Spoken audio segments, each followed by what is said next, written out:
Alors aujourd'hui, nous allons nous intéresser ensemble à la co-construction de l'expérimentation en Gestalt, qui est une partie importante puisque une des singularités de la posture gestaltiste, c'est justement que c'est une posture expérientielle. Donc on va dans un premier temps se demander quelle est la différence par exemple entre expérimentation et expérience. Et puis nous allons aussi regarder les quelques outils que nous avons en Gestalt, mais qui sont vraiment des outils et qui sont au service de la proposition d'expérimentation, mais qui ne sont pas l'expérimentation en Gestalt. Nous allons regarder ensemble que finalement ce qui nous intéresse dans cette posture-là, c'est la co-construction de l'expérimentation et que le thérapeute n'arrive pas avec son sac d'expérimentation à proposer au client. Il va beaucoup travailler pendant un long moment de la thérapie à co-construire avec le client. Nous pourrons regarder au fur et à mesure de cette exploration ce qui me semble à moi quelques erreurs à éviter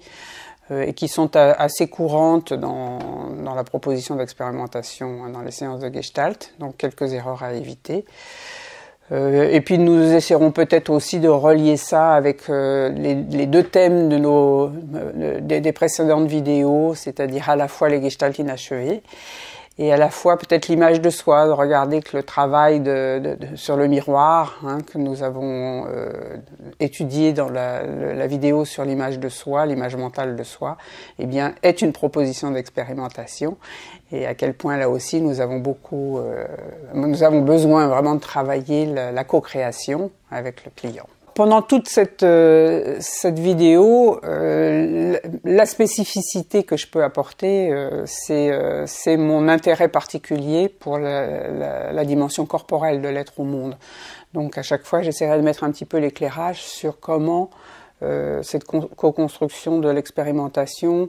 se déploie particulièrement dans la mise en forme corporelle, dans la manière dont je vais récupérer les informations à la fois dans ce que je perçois et observe du corps du client dans le contact avec moi, et à la fois dans ce que je perçois et observe de ma propre dimension corporelle, qu'elle soit sensorielle, émotionnelle,